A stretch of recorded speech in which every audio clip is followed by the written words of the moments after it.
Welcome to FLoAD Conversations, where today we will celebrate and discuss Black and Brown LGBTQIA plus history. Our topic is Black and Brown LGBTQIA plus history, our past, present, and future. We are elated that you're joining us today, and I'm going to ask you to take a moment to like and share this event on your social media. This is sponsored by LGBT Faith Leaders of African Descent, which is a nonprofit that connects LGBT folks to faith, facilitates conversations that's relevant to the LGBT Black and Brown community. We are about education and we are activists. So we're elated to have you join us today for another conversation where our guest today is Dr. Anansi Wilson. I am Ryan RJ Love, and I'm the moderator today. So I'm going to ask, welcome, Dr. Anansi. How are you today?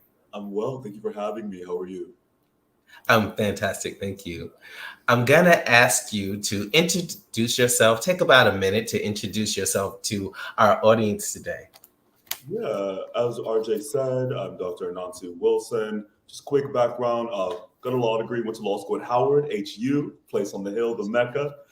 Ph.D. in African Diaspora Studies from UT Austin. And I teach law, constitutional law, and criminal law, critical race theory here at Mitchell Hamlin School of Law. So I really style myself as a kind of a scholar creator. I do a lot of work in literary scholarship, a lot of work around race, law, and sexuality, particularly around Black queerness in the law, thinking about how the afterlives of slavery continue to affect and infect the Constitution, and particularly the ways in which the police and the state interact and see and consume Black life and Black being. Wow, that is amazing. I love the intersectionality of your work. We welcome you, Anansi, to this space and to our audience. And you did mention, you mentioned the law, and you also mentioned Black and Brown kind of rights, LGBT rights. So I want to take one moment to encourage our constituents, our audience, everyone out there. Please, this is midterm elections. Please take the time to vote, because some would take your rights away, and it's up to you to fight for your rights. So just want to mention that. So I'm going to go ahead and jump in here. And so for the background of our conversation, as you know, this is LGBT History Month, and which started in 1994 by Rodney Wilson, who is a Missouri high school teacher. He believed that a month should be dedicated to the celebration of teaching gay and lesbian history, and gathered other teachers and community leaders. They selected October because public schools are in session, and existing traditions such as National Coming Out Day, which is October 11th, occur during the month of October.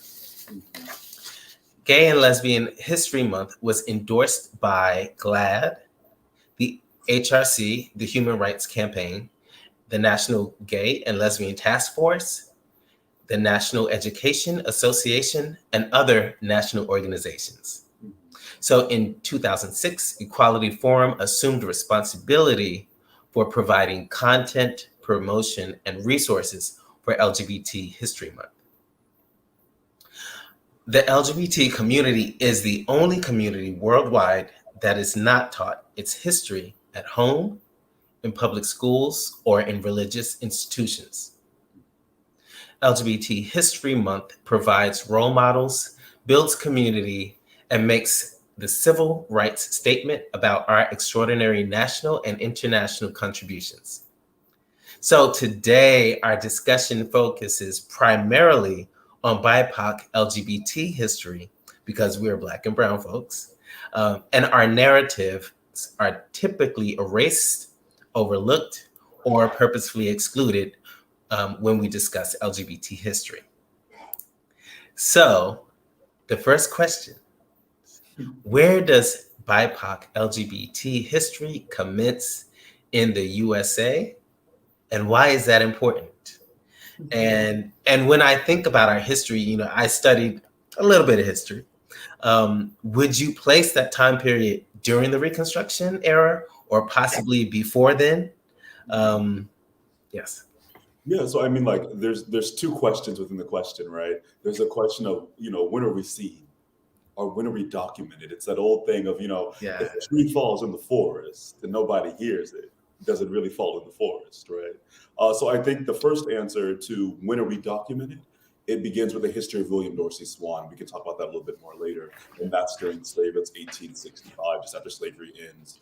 But I would say that, of course, our history begins with the beginning of the country, right? Particularly if we're talking about Black and Indigenous people, our history predates the United States. We're always here, always writing the stories, always carrying on, as we've always done. But I would say again that our documented history, particularly for Black queer folks, begins with William Dorsey Swann, who folks are now calling the first Black drag queen, the first drag queen in American history. Interesting. So, because you start with the documented, and a lot of our history, just as people from Africa, a lot of our history was told in stories. So, are there any other narratives about the beginning of our history, or are there any stories, any oral histories that may precede the documented? Yeah. I mean, well, it's interesting because even the story of William Dorsey Swann only comes out of criminal court records, right? Of them being sentenced. So essentially, I'll just tell their story really quickly. William Dorsey Swann was born to an enslaved mother in Maryland. They and their younger brother escaped when I think William was 3 and their brother was a year old. Escaped into DC at the time. William was known for having a lot of balls. They called them the first Black drag queen because they would come down dressed as if they were the Queen of England, with trails coming behind their back in DC in the 1860s, right? And so they had this one ball, and apparently the police were called. And the police tried to bust in their house, and Dorsey Swann, being the bad bee that they are, throws themselves at the police down the winding stairs and says, "You cannot enter because you are no gentleman." Right? In an effort to protect the men that are there for these tea parties. And William was, still in the little, the glasses and things like that for the tea parties and for the balls. And when they were arrested, when they went to court, the judge said, you've ruined the lives of some good men, the character of some good men. Essentially, this idea that by virtue of being close to William, these straight white boys that came there, straight white boys, have now had their character ruined by contact. Like queerness is some type of infectious disease like COVID at the time. And the judge sentenced them to 10 years in jail. And the judge says, if I could, I would like to rid the city of all of your kind, all of your type. So that's the first time we see documented when it comes to Black folks, really, on this notion of like the policing of the Black queer body and the Black queer body itself being seen as an unnatural, ungodly, devious kind of contagion, right? And if it gets too close, you might just catch it, So it's interesting, very interesting. But to answer your question specifically, there is a lot of oral history about Black queer folk existing, particularly during slavery. But the problem with these kind of slave tales is like, you don't know if the folks are queer or if they were just sexually assaulted. And that is kind of like the evilness of it all, right? And then the second issue of that, of course, is if you're thinking about the United States in that time, it's still illegal to be queer.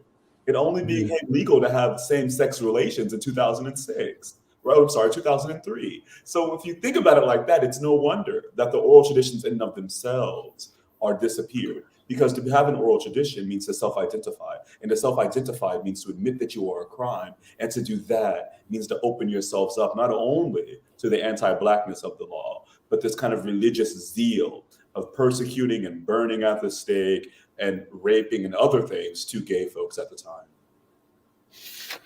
Wow. I didn't expect to hear that the history started so early. So the next question is, I'm going to move in this direction. So we're talking about a specific history. Now, what about is there a specific time and place Mhm. when maybe Black and brown queer movements may have happened in the US? Yeah. So again, this is also like a really, I'm going to keep saying these are complicated questions, right? Another complicated question and answer. So even to go back to your previous question about where do Black queer people, because I have to go back even further because I'm remembering some of the colonial laws that predate the United States and predate slavery in the 1500s, the ways that Black folk, whether they were indentured servants, enslaved, or free, were punished much differently than white people that were accused of being queer, like in the 1500s, late 1550s, 60s. So there's also that's happening there. But as far as movements, it seems that people have always been kind of agitating for their freedom and for their acceptance in society. So you see that as early as the 1500s and 1600s, but you really don't see this kind of organized movement around being Black and queer, Latinx and queer until really, I would say, late 1800s, 1920s, Harlem Renaissance times. But then it comes out in full force, right, in the 60s with Stonewall. And then it gets a little bit more wild in the 80s and 90s with Essex Hemphill and Act Up, Fight AIDS, right, the kind of second Harlem Renaissance. So things kind of come in ebbs and flows. But if you look at our timeline, it almost seems as if Black queer movements for our freedom track very closely with Black movements for freedom writ large. So if you think about the first time where Black people were kind of showing their face a little bit, it's also around the time when you get that first push for the first Civil Rights Act, right, in the 1880s. So there's a lot of moving going on, and it seems that once somebody in our community wants free, everybody wants free as well. They may think at the time that queerness is contagious, but it seems that freedom is the contagion you really got to worry about. Yes, I love that. I love that point. So you mentioned several different points of history. So my question is, can you again, kind of in sequential order, um, mention several milestones that are important to the Black and brown LGBT history, whether it's global or specifically in this country? Yeah, I would say that, I think what's foundational for us, particularly in this country, even though people don't see this as like black and brown queer history, is the ending of slavery, right? Because the ending of slavery does something beyond saying that Black folks can be owned as property. What it really does, it plants a seed, particularly in the legal world and also in Black folks' mind, that you actually own your own body. Yes. Right? There's this notion now that the government cannot, or at least should not, be passing laws that regulate what you do with your body, because so much of slavery was about control of the reproductive acts of Black men and women, whether they were queer or not. Queer wasn't even a word at the time, really, right? There were different ways that they called and named and made fun of particular ways, but people were forced to have children, whether their sexuality was not a question. It didn't matter. Right. So I would say the ending of slavery is really something that we have to kind of begin to reckon with. And it also means, after slavery, you started to see some of these kind of things that I would say maybe are like pre-houses or pre-ballroom scene, where you have, in almost a William Dorsey Swan situation, you have folks having these particular type of hideaway, juke joint, queer spaces, right, to find folks that they love. Right. And to also escape the kind of crazy gaze of the Black church at that time. Right. So there's a lot going on. So I think that Reconstruction was huge because folks are actually starting to get their own money. They can move around. You have this great migration from the South up to New York, the first great migration in the I would say, right after slavery, 60s, but then in the 80s again. But I think the biggest thing that we got really in the beginning, as far as like a formative thing, was the 1920s and the Harlem Renaissance, right? You start having these images of Black queer folk looking dashing, not only looking dashing, but looking like the best folk in the Black community, right? Look at these folks, right? And not only that, you're seeing queer people emerge as people of letters, people of the arts, and being celebrated for it. And not just celebrated for the fact that they can write well or do beautiful poems or play, the trumpet or cornet very well. But the idea is that they're telling these stories that are significant, not only to the nation, but goes to the truth of the matter of Black living, dying, and joy, right? In the ways that other Black folks have not yet done this. So Black queer people start to become indispensable, even if folks want to turn a side eye at us because of who we love and how we love. So the 20s are huge, right? And then we come into the 60s. We get people like Jimmy Baldwin over here, ancestor, James Baldwin, who becomes a voice not just of African Americans, but of America as a whole, and a conscious of the country, right? We see Bayard Rustin, right, who's organizing the March on Washington and several other marches, and then is pushed aside because he's so-called caught having sex in his car. Sting operation, right? So we see all these moments, and of course there's Stonewall with Marsha and others talking about, look, you're not gonna put your hands on me, baby, right? Here, take this heel and take this hook, take this stone, right? And so we see all these very important movements. And then I would say the last big movement, besides obviously the recent ones of same-sex marriage and housing discrimination, sex discrimination, the Supreme Court case that came out last year, Bostock, that essentially said that discrimination based upon sex, well, homophobic discrimination is basically discrimination based upon sex, which is part of the Civil Rights Act. So they kind of wormholed us in there, which I think is huge, because now you can't be fired for being a male who decides to wear a dress to work, or for being transgender, right? Because that's sex discrimination, which is amazing that was kind of put in. But to go back to the chronology that you talked about, I would say that the 90s are obviously huge with the fight and the rebellions against the kind of so-called gay-related immunodeficiency disease, Ronald Reagan's kind of slow attack on Black queer people that are struggling against or living with HIV or AIDS at the time. So that was also huge. That second renaissance that comes from Joseph Dean and Essex Hemphill and Marlon Riggs and others that are doing this beautiful art, but also again showing the dirty, gritty underbelly of the American life, or the American lie, or the American daydream, whatever you want to call it. And then, of course, in 2003, we get the Supreme Court case Lawrence versus Texas, which essentially says that you have the right to have consensual sex with any adult that you please, right? It's just like, wow, actually bodily autonomy. And very quickly, I don't want to ramble on too much, but that case is important, and people forget to look at it because of also the racial issues that happen. So the case, the way white folks like to tell it is, Mr. Lawrence was so bold, the police kicked into his house while he was so-called having sex allegedly, and he sued the police, he sued Texas, and he got us this right. And that's not what happened. What happened was Lawrence was trying to entertain a brother named Tyrone Gardner, and Tyrone's ex-lover was also there and was jealous. So what did he do when he thought Lawrence and Tyrone were having sex? He went outside and he did the Karen thing. He called the police. And he said, there's a Black man here with a gun, and he's broken into an apartment. And so the way these queer rights have come into being oftentimes are through anti-Black queer, particularly manifestations of white desire, right? And so this white man pulled a barbecue Becky because he thought Tyrone was exercising bodily autonomy. But that exorcism of that practice of bodily autonomy then broke open the gates, right, for white people to be able to do the same thing, to have bodily autonomy. So it's really, really interesting how Black practices of freedom are oftentimes what gets us killed, gets us arrested, and Tyrone went to jail for a bit, and gets us discarded. But it also opens up a portal of freedom practices for everybody else. That's fascinating because when you were talking about the milestones, what I started noticing is how Black freedom and LGBT freedom seem to go hand in hand, but also anti-Blackness and then anti-queerness historically. And so the fact that you mentioned this case and it shows how they are intertwined. That's right. That is really, really fascinating. I love that these movements are, it seems to me in the way I conceptualize it's about an expanding sense of agency.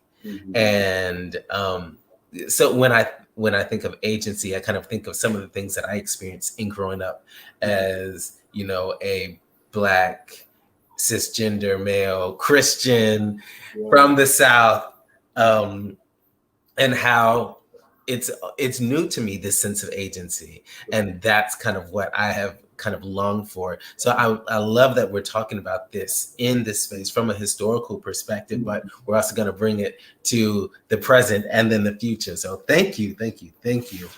I love this is rich. I love what you're saying about agency as almost an inheritance.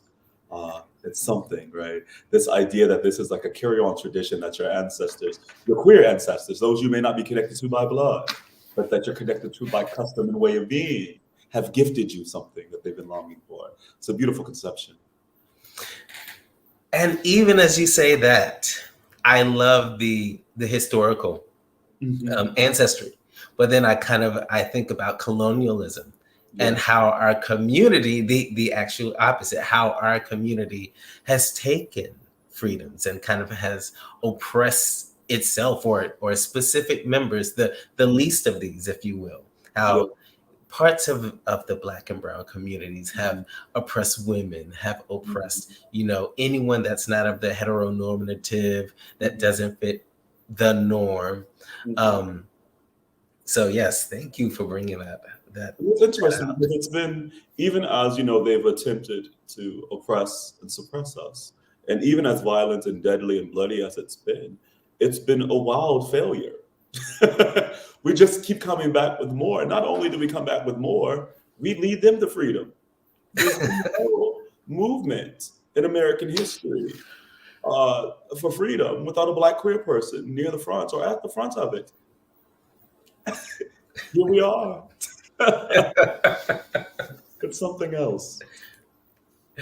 And it is true that the least of these, like if I typically think about women kind of being the mule of society, but when they fight, everybody else wins. And it's the same thing with the LGBT community. When we fight and win, everybody else Everybody wins. benefits. Come on, equity. Yeah. Yes.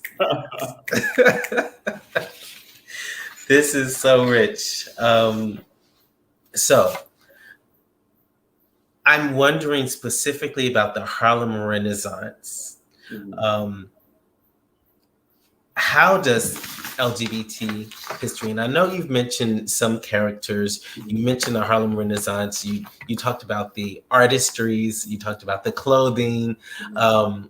and I think of this is when I think of the Harlem Renaissance, I think of um,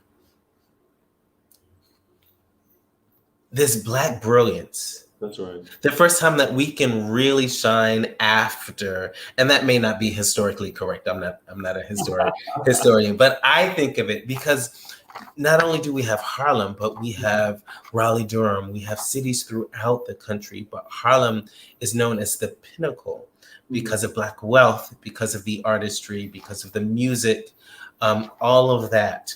So how does LGBT history and or LGBT figures intersect with Harlem Renaissance, which is known as an intellectual and cultural revival of African American music, dance, art, fashion, literature, theater, politics, which is all centered in Harlem, in New York. And this took place during the 1920s and the 1930s. So how does LGBT history and the Harlem Renaissance intersect? Well, I think that, LGBT people, queer folk, Black queer folk, are to the Harlem Renaissance what hip hop is to music, right? Or what Black people are to the music industry, right? It's the soul. It's the nexus. There's nothing without it. And so when we talk about, the Harlem Renaissance, we've already mentioned Langston and County and countless others, but we're also talking about folks like Ma Rainey, right? We're also talking about Betsy. We're talking about Black queer women that are in this space too, or folks that may identify with gender at the time because there's not a language to talk about or existing outside of gender.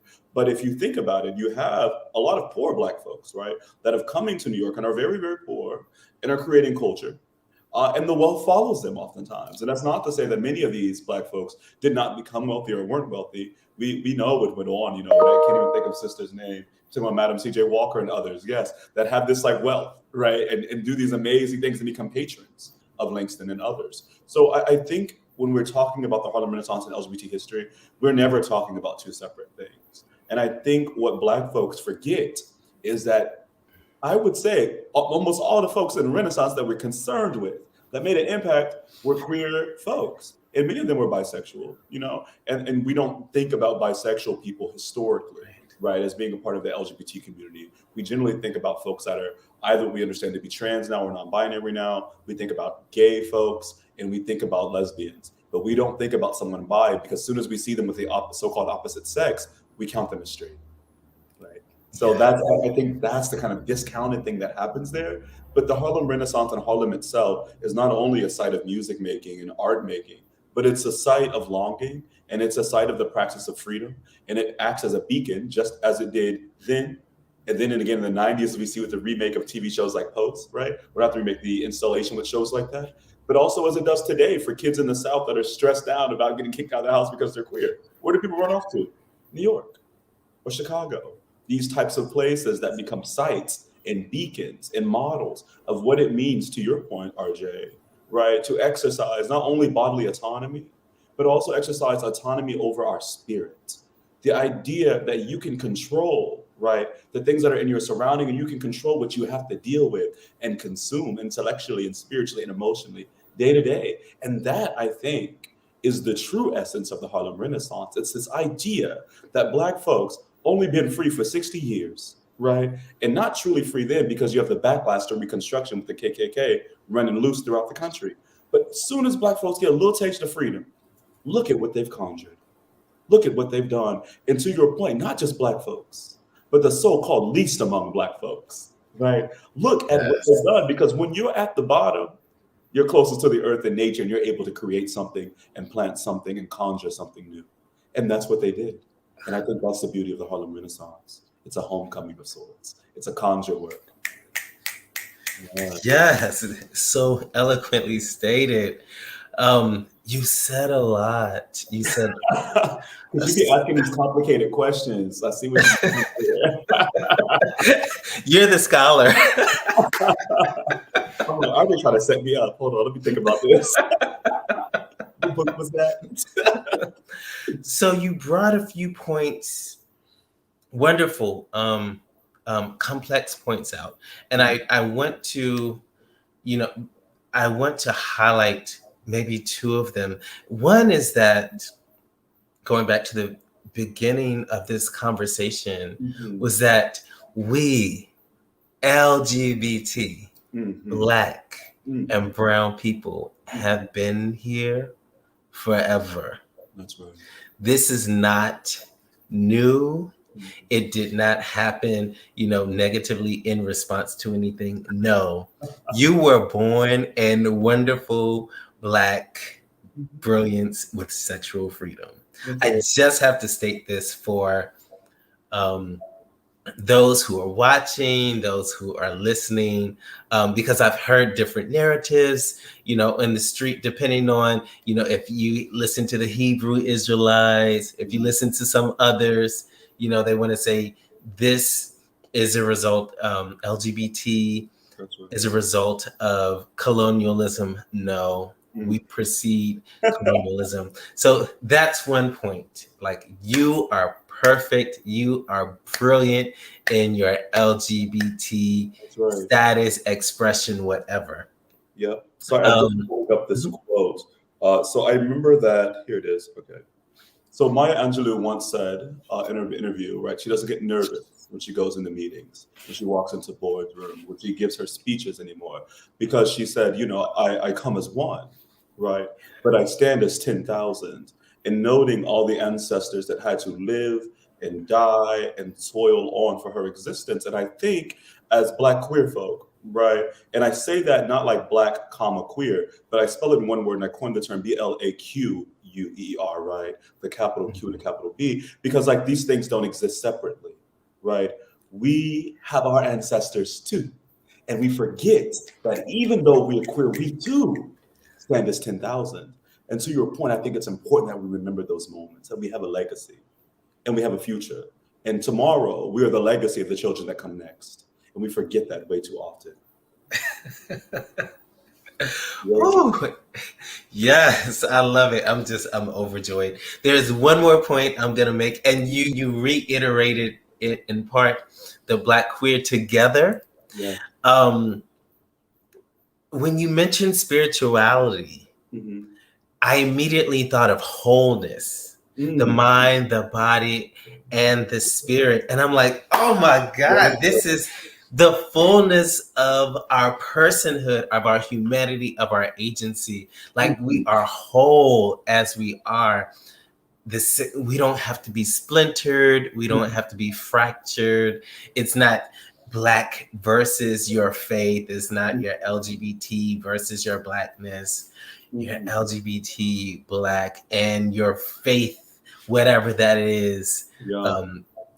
So I love the richness of that, and even that's one thing that our organization strives to be inclusive of the whole person, whatever their faith is, and to reconnect, because so often it's told to that you can't, God doesn't love you because you're LGBT. You can't have a relationship with God because of your sexuality. And no, that is false. So I wanted to bring that, full circle. I love the magic and how you communicated that. That's amazing. It's so funny. I feel like you've been stalking me now. So my my first book is it's called Godless Circumcisions, a recollected remembering of Blackness, queerness, and flows of survivance.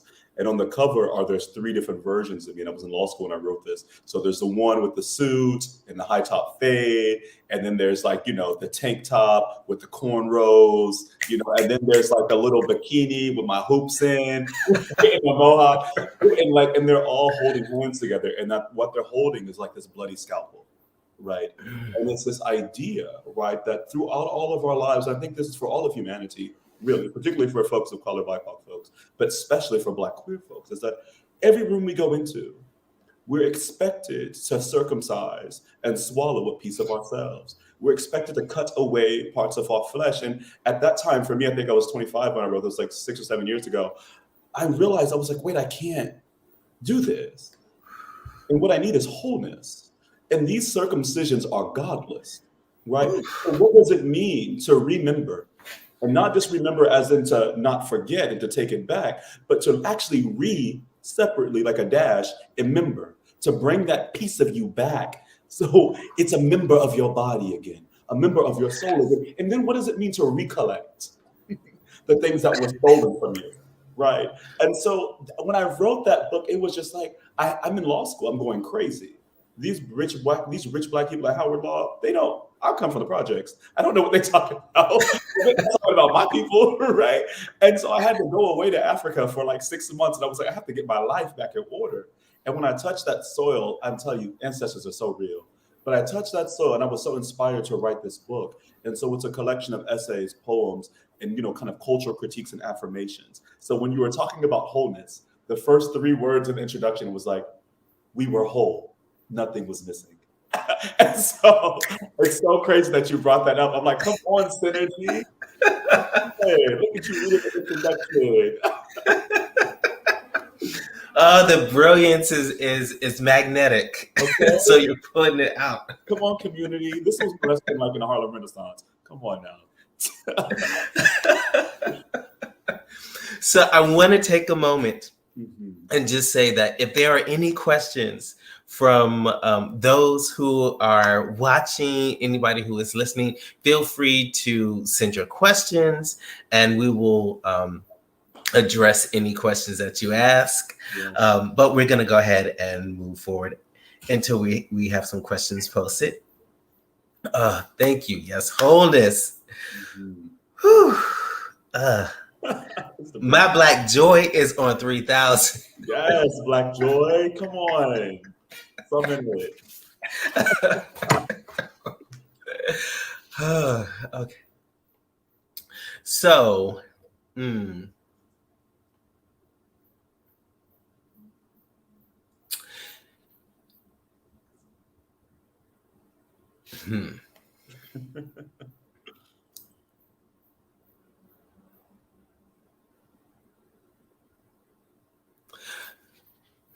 So I have a question and I'm breathing and reconsidering before I ask this question,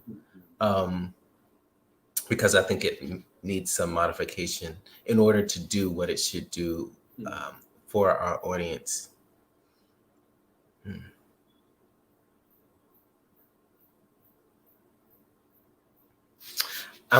Yes. Being that Blacks have come into senses of self-expression, a sense of knowing, and a sense of becoming. in the present, Mm-hmm. today, what should we be looking for and working toward as a collective? It's so funny because you were just talking about this, and this might seem like a facetious answer, but work with me. I think we should be working toward joy and pleasure, quite frankly, because when you really think about it, the one thing that Black people have always had to hide away is their joy. And I was talking to my grandmother, and I think she's watching because she just texted my watch. Oh, hey, grandma. Hey, grandma. Let me see, bro. I was talking to my grandmother yesterday, and she said, have you ever looked at the pictures of your great grandmother when she was a child and of your great great grandparents? And I said, yeah, I look at it, they look like strong Black people. She's like, yeah. Do you ever see them smile? And I'm like, yeah, sure. But I looked back and I was like, there's no pictures of them smiling. She was like, even Frederick Douglass. This mirror is messing me up. Even Frederick Douglass. In none of the photos do you ever see Frederick Douglass smile. It's very hard to even find a photo of Thurgood Marshall smile, right? Up until he's on the Supreme Court, right? And he has a type of comfort.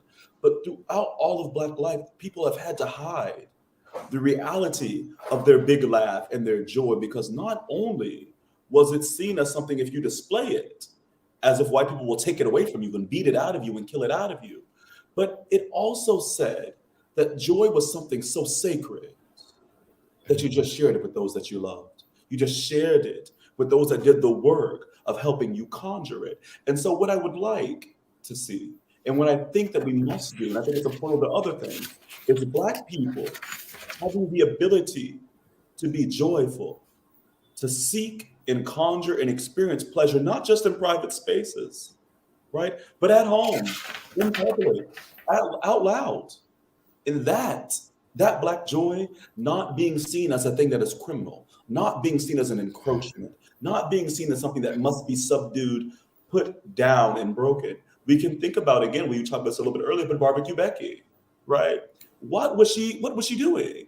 She was concerned, and she was annoyed, and she was afraid because there was Black people being happy having a barbecue at a public park. Black joy, right? Something that has often been seen as something that is out of place and always already out of place, right? It doesn't belong in public. It's a disturbance. And so I think that once we're able to get comfortable and sit with the fact that our joy is something that cannot and shall not and will not be stolen, but something that is necessary to experience publicly, because joy is not meant to be hidden, then we're also able to take up space in a new way, right? We're not stepping off of sidewalks no more, right? We're not putting our head down or walking across the street when we see a white woman with her purse no more, right? We're not being afraid to go out with our hair looking any type of way. Sorry, Monique, or whatever. You can wear a bonnet, baby. Any type of way. No more. Because the point that you exist, the point that you are human, the point that you are Black human should be enough, right? And I think joy is the portal to which we can start understanding our ability to own and claim space. Too often we are seen and reimagine ourselves or see ourselves being seen as property in need of being placed, right? But not able to own our own spaces. Wow. Oh my gosh. That is so powerful. I had an experience today, and you spoke exactly to that experience. Whew. Yes, I want to throw my shoe. This is to me, it's like a God moment. So I will say today, in the middle of a pandemic, living in New York City, and still having bits of isolation and dealing with what I see on a daily basis, being a Black man.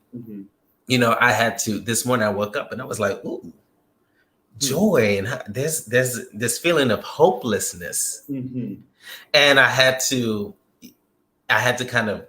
spend some time with the Creator in order to reclaim, hope and to reacquire my joy. And part of the reason why I had felt down this morning was because I was thinking about what my value looks like as a recent graduate who does not yet have a full-time job. Though I'm doing nonprofit work and and I have a fellowship and I have some great things going on, but if you're not Black and working, you're no good. And so it was a Black man without a job. What?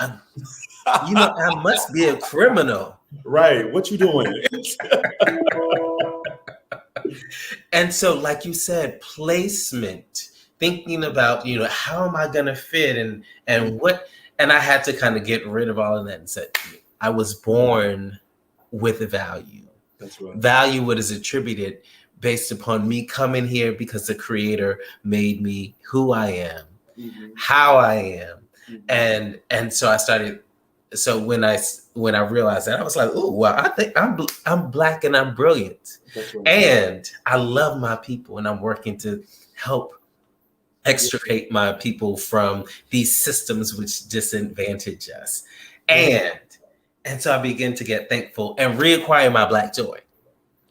That is so real. So one of my mentors, Christina Sharp, relayed a quote to me by what's Zakia's last name? Oh Lord, I'm going to forget it now. I'll come back to her. But she wrote this book called Being Human. It's Becoming Human. It's amazing about Black people. But anyway, Zakia was asked a question on a panel about Black excellence. And she said, you know what? Black excellence is the wrong answer to a racist question. She said, and I'm paraphrasing, and now these are my own thoughts, but, what does it mean that Black people must be excellent? What does it mean? And think about where that got beaten into our heads, of course, during slavery. The idea that Black people can't be mediocre. Black people can't rest. Black people can't be lazy if we want to. Black people must always, always, always, always, right? Produce, to your point, reproduce, be the best or you don't exist. Be the best or you're disposable. It's like Black excellence or Black disposability, right? And so we don't get moments of reprieve. This idea that you're just graduating school and you got to have a job yesterday, right? What does that mean and what toll does that take on the psyche? What does it mean that our Constitution once said, well, really the Federalist Papers, that we're 3/5 of a person and the remainder being property, and yet we're still talking about Black people in terms of value? What? What is going on, right? That we're still, our lives, right, are still measured in dollars and cents, right? And generally, when we're talking about Black people, we're measured as negative equity, right? We're measured as always being in excess. We're always debt and too much surplus. It's very, very wild. And I really want us to, as Black people, really kind of sit with that. What does it mean that I'm constructed in a way, and the world is constructed in a way where my Black has to be excellent, whereas white people get to be mediocre and still take your job? So what do we do with this? And why must we raise our kids in a way where they have to be the very best at all times? Because that excellence blocks the way to joy, because you can't just try things out. You can't just see how it goes. You can't experiment. You can't be curious, because you have to be excellent. So you do what you know you can do. Anything else? That is phenomenal. And so when you talk about our value and how we're reared and our response to that. So you're talking about the internalization of colonialism and those practices. Mm-hmm. And so that makes me think, whenever I looked at a Black or queer, mm-hmm. or a poor person, mm-hmm. and done the same thing. That's right. To them. That's right. Because it is LGBT history, I've said when Black Lives Matter, when that movement started, mm-hmm. I kind of used that as my mantra. Mm-hmm. And so I say that because Black Lives Matter, and somebody responded to me harshly, my first response will be grace. I didn't say it was going to be 5 responses of grace. But my first response is grace. And so, that grace looks like different things.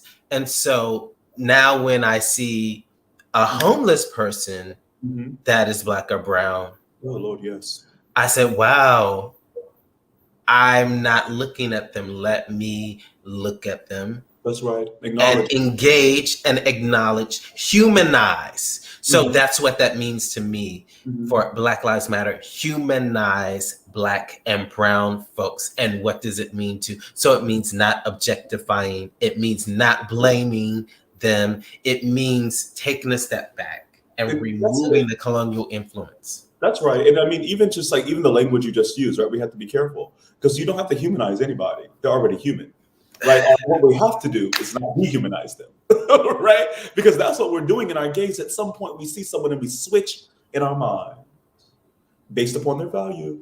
Because when someone's homeless, first of all, we're identifying them by the lack of having a house. Like, what is wrong with us? A lot, obviously. But I mean, it's just so normative, right? To do that. Like, we don't know this person, but we call them homeless.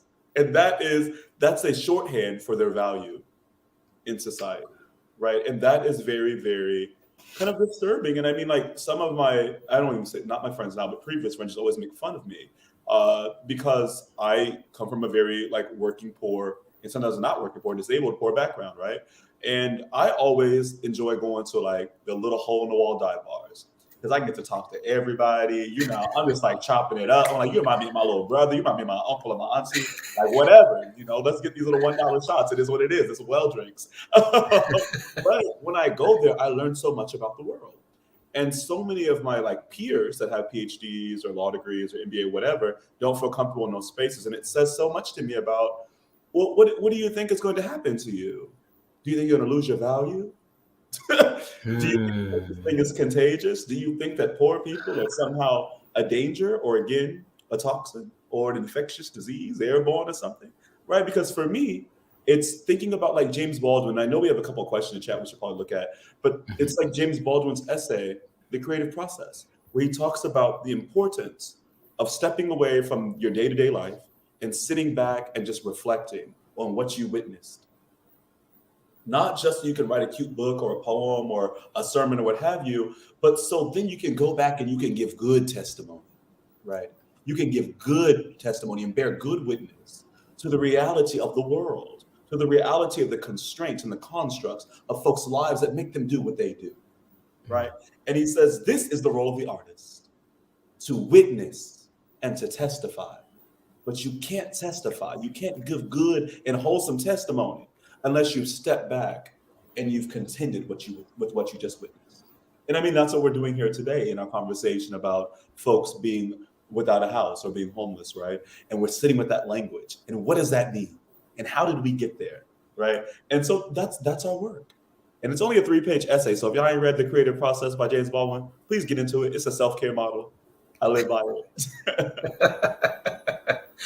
So thank you for that. We're gonna answer one question from the audience, and it asks, is there a time when the Black church, not that it's a monolith, did not have an overt rejection of Black queer people? And is there a way to kind of discuss the ebb and flow historically? So this is hard. Y'all love these complicated questions, and I'm here for it. Let's mix it up. Let's stir and sit with it, marinate a little bit.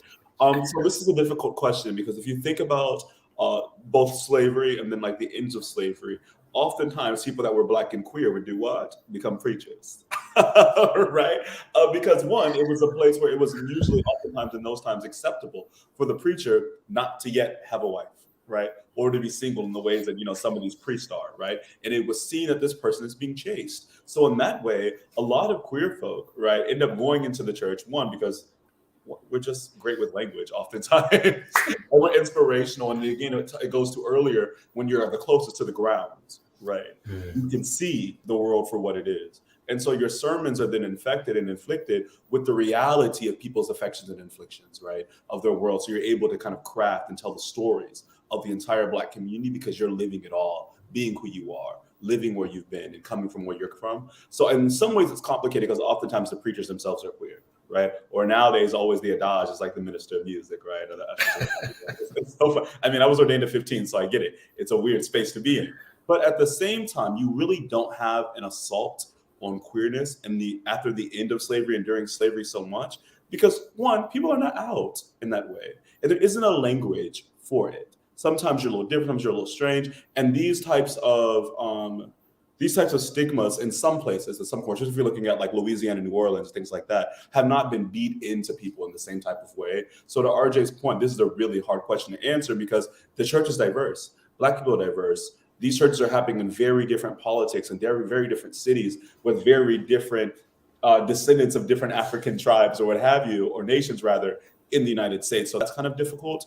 But I would say is we really start hearing, though, this kind of, I don't even want to say disdain for queer people, because it didn't start off as gay people are bad. It started off in kind of the words, and see I'm mirrored now, the words of Douglas, again, when he's talking about this need for Black men to be manly, right? Mm-hmm. And this is an echo of the words of Thomas Jefferson. And not manly as in like, there's a disdain against women, but the idea is that if Black men show themselves to actually be men, then we can show we deserve the right to vote, and they cannot deny it to us anymore, right? And so a lot of the early Black respectability that we see in the early church, pre-Azusa Street Revival, pre-1906, all that, right, is this idea, right, this early Black respectability that Martin Luther King starts to popularize, what have you, is that if we work hard enough, if we're honest enough, if we're gracious enough, they will see that we too are human and deserve the right to vote. In fact, it should already be ours. And so a lot of the early kind of fear about, of queer people wasn't about who you're having sex with. More so, it was often about, are you a man in a dress? Really type of transphobia, because that transphobia then might be used, right, to operationalize anti-Blackness and say, ha, there's the reason we can't let them vote. Look at them. They're uncivilized. So much of the phobias, so much of the misogynoir and sexism in our communities actually come out of this place where we're trying to orient ourselves and contort ourselves for the white gaze. So that one, we reduce our targetability and our harmability, but two, we also increase our believability and our credibility to be able to participate in society as full-on human beings. Right. So that's not to say that there wasn't ardent, people misreading the Bible and doing this whole Sodom and Gomorrah dance. We know that happens. I mean, there was less literacy there than there is now. And Black pastors then did not have an opportunity to go to a seminary school. Right. They didn't have the opportunity to get a master's of divinity. Right. They just read what they read, or they knew what they were told. And we know what white folks was telling folk. Slaves, obey your masters. Right. So there's a lot going on here. So I don't know that there's this like deep-seated or deeply rooted type of homophobia that is just mass spread. But what I do know, a part of that homophobia, the homophobia that morphs into, comes out of this idea of attempting to be the perfect man and woman for the white gaze, so they can see that there is no difference between you but the color of your skin. Like Martin Luther King, it's not about the color of your skin but the content of your character. That's the argument they were trying to make, and the results are mixed. This has been illuminating and just amazing. We are gonna have to have you back, Anansi. It's too much fun. This was brilliant. I thank you for joining us. I just want to ask if you have one, closing statement or one last thought that you would like to leave our viewers with. Mm-hmm. Yeah, I mean, I always like to leave people with things to read. So I would always say, like, the first thing, of course, is James Baldwin's The Creative Process.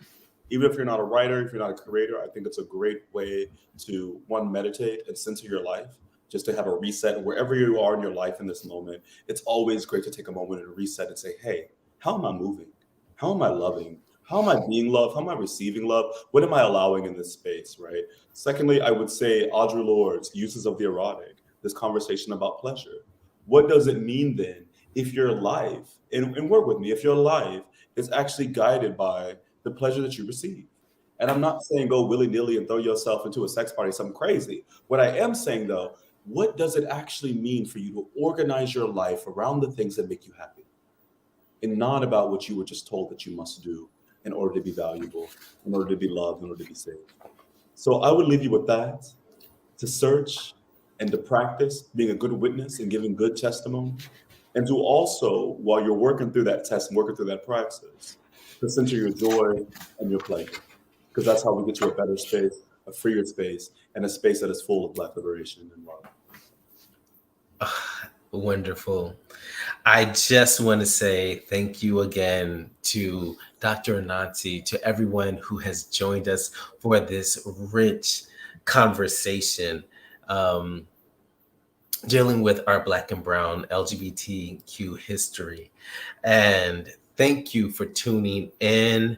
Please join us next month, the third Thursday, and see us here for this conversation. And do not forget to vote.